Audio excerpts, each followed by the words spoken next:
She remembers the moment she said yes, not in this body, not in this lifetime, but somewhere beyond the stars, in a place where light doesn't cast shadows. She agreed to come here. And when the question was asked, she didn't hesitate. She raised her hand. Close your eyes for a moment and imagine this.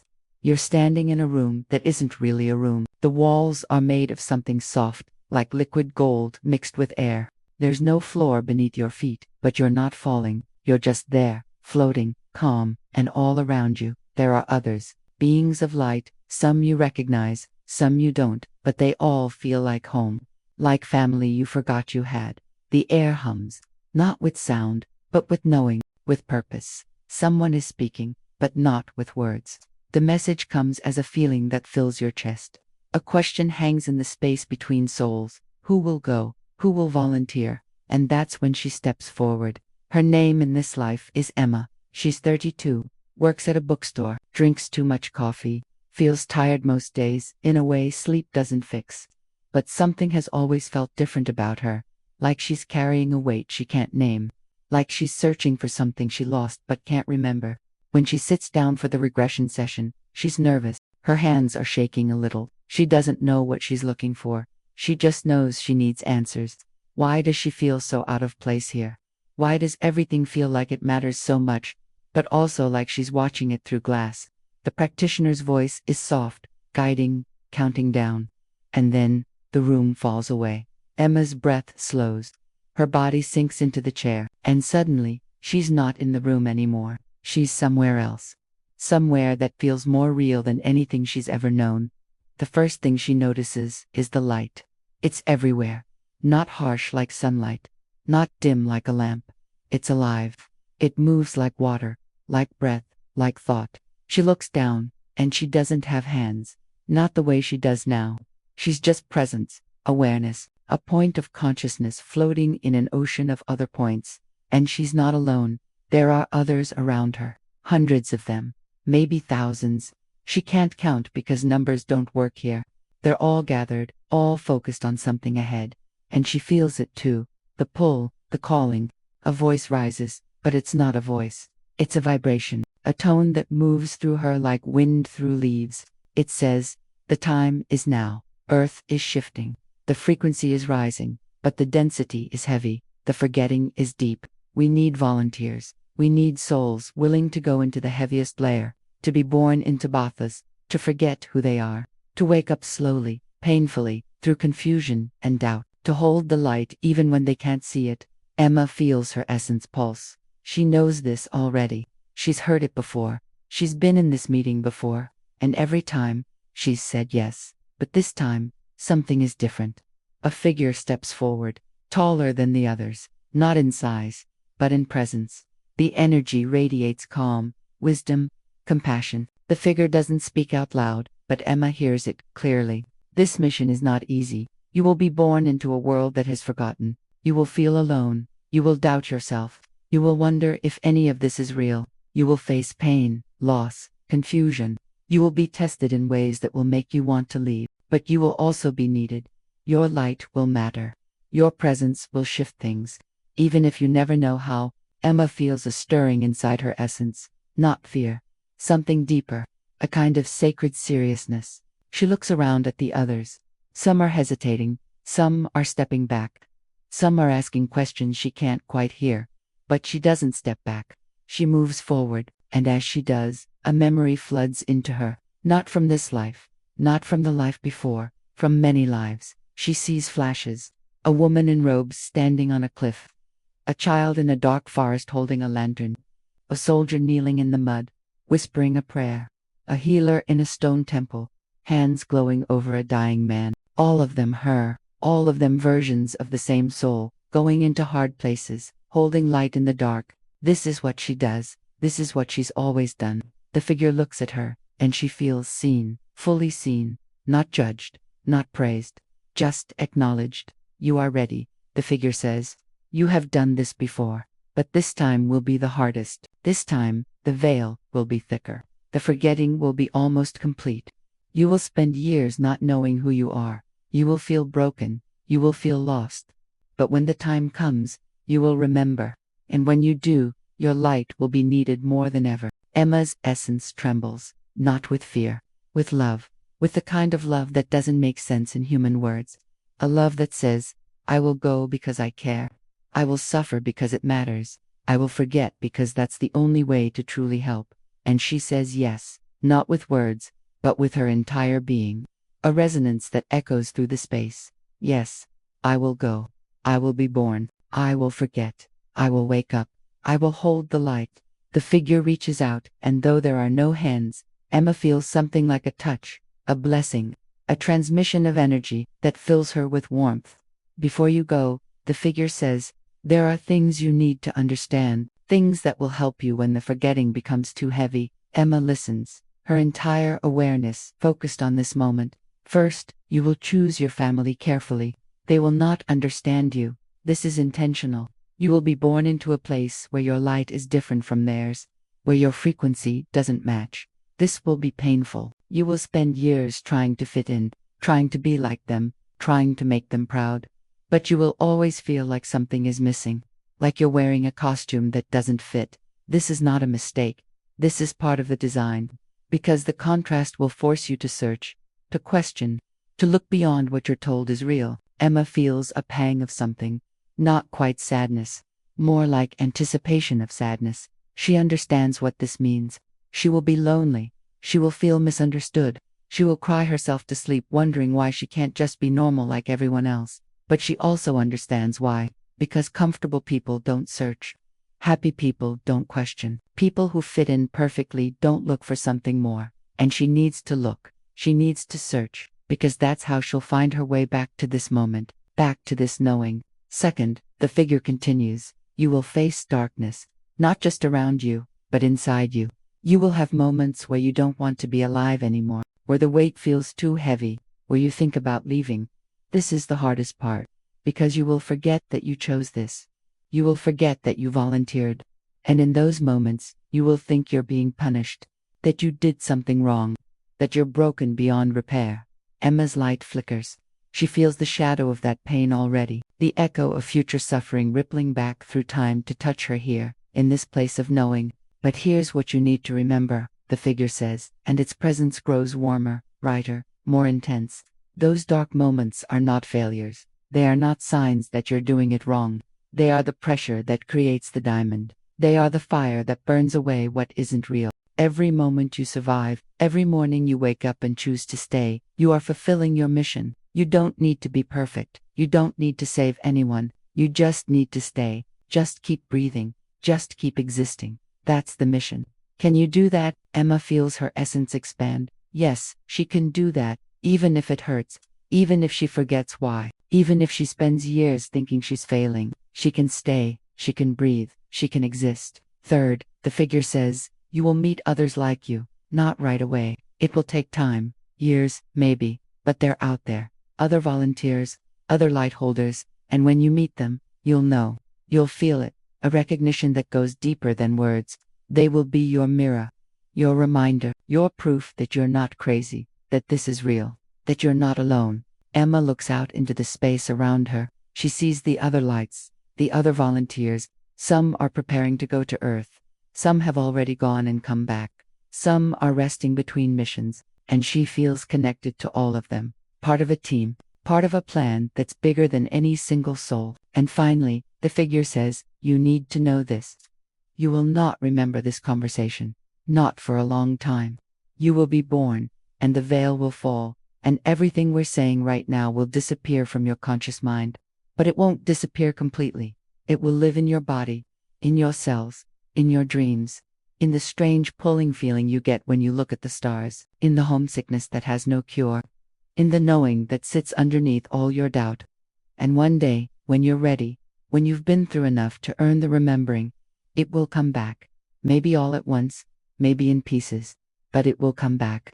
And when it does, everything will make sense. Emma feels tears, though she has no eyes here to cry them. The emotion just moves through her like waves. She's grateful, scared, excited, sad, all of it at once. Are you ready? The figure asks, and Emma, for the last time before the forgetting, says yes. The scene shifts. She's moving now, pulled by something gentle but unstoppable. The light around her begins to change. It gets dimmer, heavier. She feels herself being wrapped in something. Layers, like blankets, like clouds. Each layer makes her feel smaller, more separate, more alone. The first layer feels like forgetting her power. Suddenly she can't create with her thoughts anymore. She can't move through space with intention.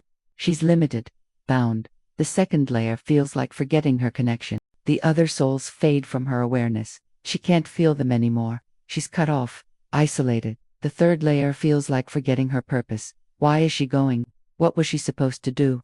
It's getting fuzzy, unclear. The fourth layer feels like forgetting herself. Who is she? She was someone before this, someone important, someone loved, but now she's no one, just potential, just possibility, just a soul about to become human. She passes through what feels like a tunnel.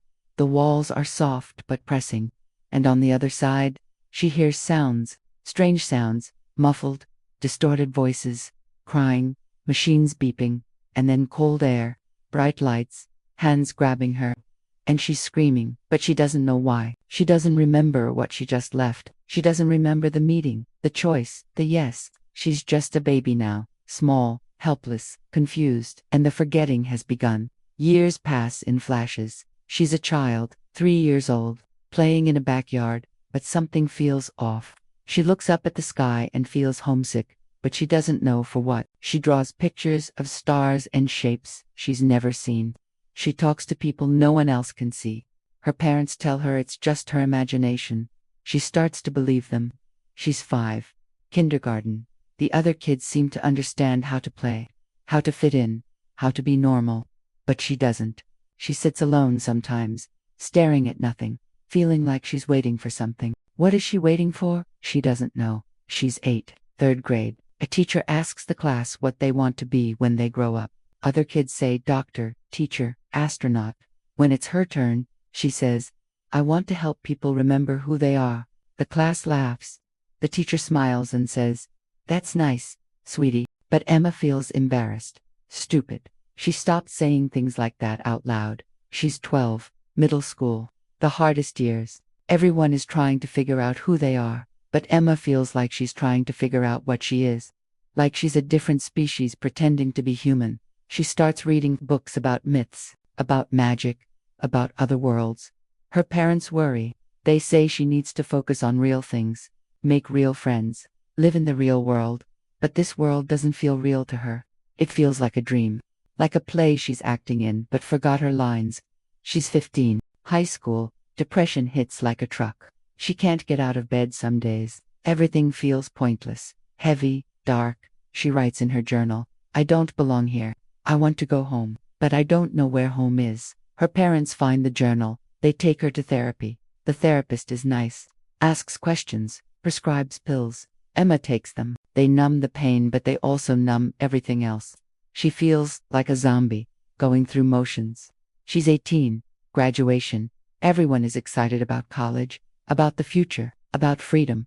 But Emma feels scared, like she's about to step into something she's not prepared for. Like she missed the training everyone else got. She's 20, college dropout. She tried, she really did. But she couldn't focus, couldn't care about tests and grades and career paths. She works at a coffee shop, then a bookstore, then a restaurant. Nothing sticks, nothing feels right. She's 23, first real relationship. A guy named Mike. He's nice, normal, stable, everything she thinks she should want. But when he talks about buying a house and having kids and building a life, Emma feels like she's suffocating. Like he's talking about someone else's life, not hers. They break up. He doesn't understand. She doesn't either. She's 25, rock bottom. She's sitting on her bathroom floor at 2 in the morning, crying so hard she can't breathe. She's thinking about ending it, about just giving up, about going home, wherever that is. But something stops her, a voice. Not outside her, inside, deep inside. It says, not yet, stay, please stay. And she does. She doesn't know why, but she stays. She's 27. Things are better, not great, but better. She's working at a bookstore. She likes it. Quiet.com. Books everywhere. One day, a customer comes in looking for something specific, a book by someone named Dolores Cannon. Emma's never heard of her. She helps the customer find it. Later, out of curiosity, She picks up a copy, starts reading, and something inside her wakes up. The book talks about volunteers, about souls who came to Earth to help, about people who feel like they don't belong because they're not from here, about missions and contracts and purpose. Emma reads the whole thing in one night, crying the whole time. Not sad crying, recognition crying. Like someone just described her entire life and told her she wasn't crazy. She buys more books, watches videos, joins online groups, finds other people who feel the same way. And for the first time in her life, she doesn't feel alone. She's 30. She finds a regression practitioner, someone trained in the method. She books a session, nervous, excited, scared. She's 32. Today, right now, lying in this chair, remembering. The practitioner's voice is gentle. Go back to before you were born, before you came into this body. Where are you? And Emma answers, I'm in the light. I'm with the others. We're being asked, who will go? Who will volunteer? And what do you say? I say yes. I always say yes. Tears stream down her face. Not sad tears, relief, recognition. She sees it all now. She sees why she felt so different, why nothing ever felt easy, why she always felt like she was carrying something heavy. Because she was carrying a mission, a promise, a light. The practitioner's voice is gentle. What do you need to know right now? Emma's voice is soft, shaky. I need to know if it's worth it, if all this pain, if it's actually helping. The light around her in the regression glows brighter, and the figure from before appears again, the tall one, the calm one. It doesn't speak, but Emma hears the answer in her chest. Every moment you stayed, you helped. Every time you didn't give up, you shifted something. Every smile you gave when you were breaking inside, you planted light. You don't see the full picture yet, but you will. And when you do, you'll understand that you were never alone. You were never forgotten. You were always held, always guided, always loved. Emma sobs, deep, shaking sobs, because she feels it. She feels the truth of it. She feels the love that has been there the whole time, hidden under the pain, waiting for her to remember. The figure moves closer, and Emma sees something she didn't expect. Behind the figure, there are others. Hundreds of them. Thousands. All volunteers. All souls who said yes. All carrying the same light, the same mission. And they're all connected. A web of light stretching across the planet. Each one holding a piece. Each one thinking they're alone. But none of them are. Emma sees herself in that web. A glowing point of light, connected to all the others, and she realizes something that breaks her open and puts her back together at the same time. She was never supposed to save the world alone. She was just supposed to be here, to exist, to hold her frequency, to be an anchor point for the light. That's it. That's the mission. Not to fix everyone, not to heal everyone, not to wake everyone up, just to be, just to stay, just to remember. The figure speaks one more time. Do you see now? Do you understand what you've done? Every day you woke up, even when you didn't want to. Every moment you chose kindness when you were hurting. Every time you helped someone, even when you felt empty inside. Every smile, every small act of love. Every moment you existed and held your light. It all mattered. It all counted. You think you failed because you didn't do something big, something visible, something the world could see. But the biggest work happens in silence, in the invisible spaces, in the energy you hold just by being alive. Emma sees images flashing, moments from her life, small moments she'd forgotten. She's 16, sitting with a girl at lunch who was alone. She doesn't remember this, but she sees it now. That girl was about to give up. Emma's presence, her simple act of sitting down, changed something. The girl stayed. The girl lived. She's 21, working at the coffee shop. A man comes in every morning, looks sad, tired. She always smiled at him, always asked how he was. She thought she was just being polite. But she sees now, those smiles were the only light he saw some days. They kept him going, they mattered. She's 28, walking home late at night. She sees a woman crying on a bench. Emma stops, asks if she's okay, sits with her for a while, doesn't say much, just sits. The woman never forgot that.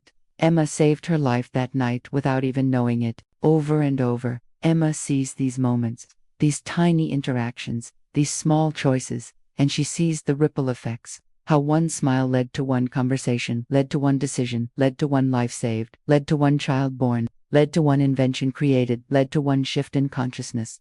All from a smile, all from staying, all from being. You didn't fail, the figure says. You succeeded in ways you'll never fully see. And there are millions like you, millions of volunteers holding the light in their own quiet ways. Some are teachers, some are artists, some are parents, some are working regular jobs and think they're doing nothing special, but they're all doing it. They're all holding the frequency. They're all shifting the planet just by existing here. Emma feels overwhelmed, not in a bad way, in a holy way, like she just witnessed something sacred, something true, something that changes everything. Can I ask something? Emma whispers. Of course. When can I come home? When is this mission over? The figure is quiet for a moment. Then it says, you are home. You've always been home. Home isn't a place. It's a frequency, a state of being, and you carry it with you everywhere. Even here, even in the density, even in the forgetting. Home is inside you, and you can access it anytime you remember. Like right now, right here, you're home. Emma feels it.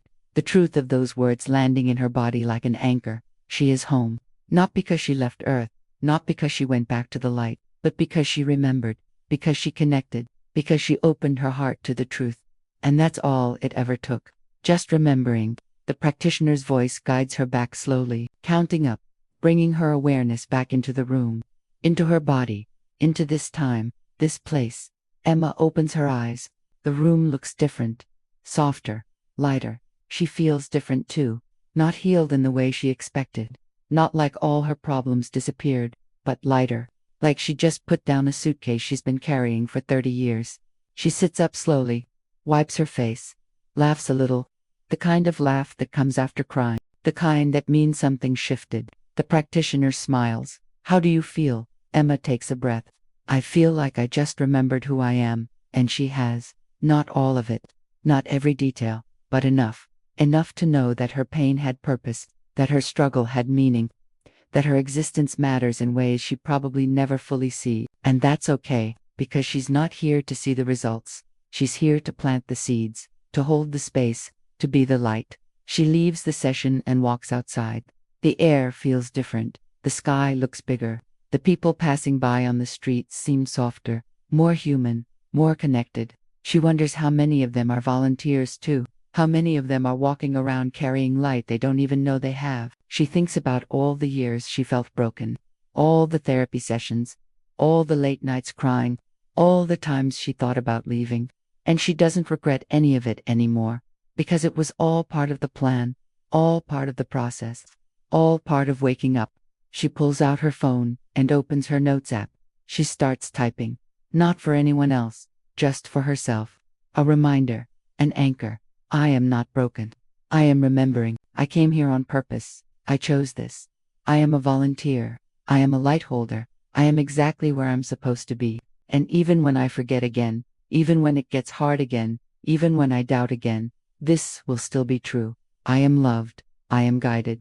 I am never alone. She saves the note, puts her phone away, and keeps walking. Over the next few weeks, things start to change. Not in big, dramatic ways, but in small, quiet ways. She notices synchronicities, numbers, songs, dreams, little signs that feel like someone is saying, "We see you, keep going." She starts to trust herself more. She stops apologizing for taking up space. She stops trying to shrink herself to make others comfortable.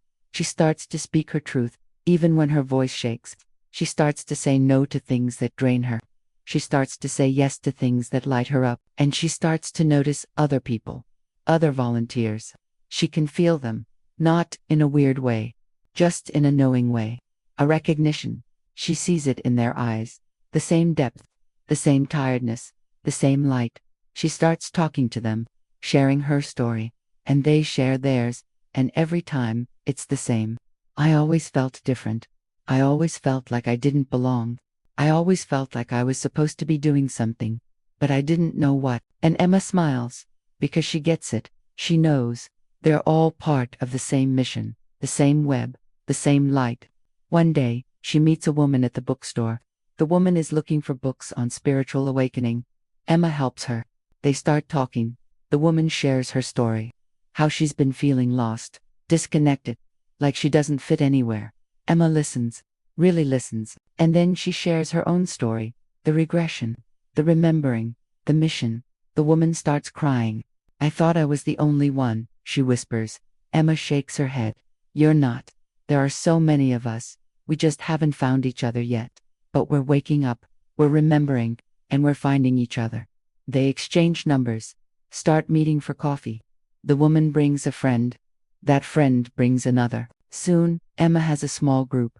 Other volunteers, other light holders.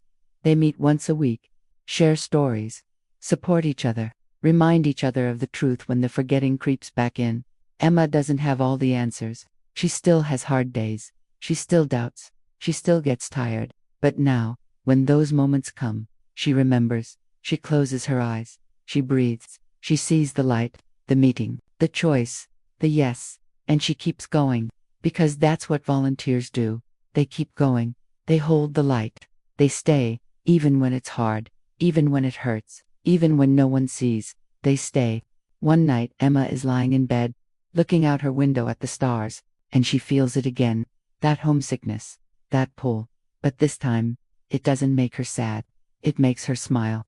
Because she knows now. She knows where that feeling comes from. She knows what it means. It means she remembers. It means she's connected. It means she's doing exactly what she came here to do. She whispers into the darkness, to the figure, to the light, to whoever is listening. Thank you. Thank you for choosing me. Thank you for trusting me. Thank you for loving me enough to let me forget so I could remember. I won't let you down. I'll keep going. I'll keep holding the light, I promise. And somewhere, beyond the stars, beyond the veil, beyond the forgetting, she feels a response. Not in words, just a feeling, a warmth, a knowing, a message that says, we know, we see you, we're proud of you. Keep going, dear one, keep going, and their light matters. Even if they never know how much. Emma falls asleep that night with a smile on her face, and for the first time in her life, she doesn't dream of being somewhere else. She doesn't dream of going home, because she knows now, she is home. She's always been home, and the mission continues. Maybe you felt something while listening to this. Maybe something stirred inside you, a memory, a recognition, a whisper that says, this is me. This is my story too. If that's you, then you're not alone. You never were. You're part of something bigger, something beautiful, something that matters more than you can see right now. You are a volunteer. You are a light holder. And you are exactly where you're supposed to be. Subscribe for more stories like this.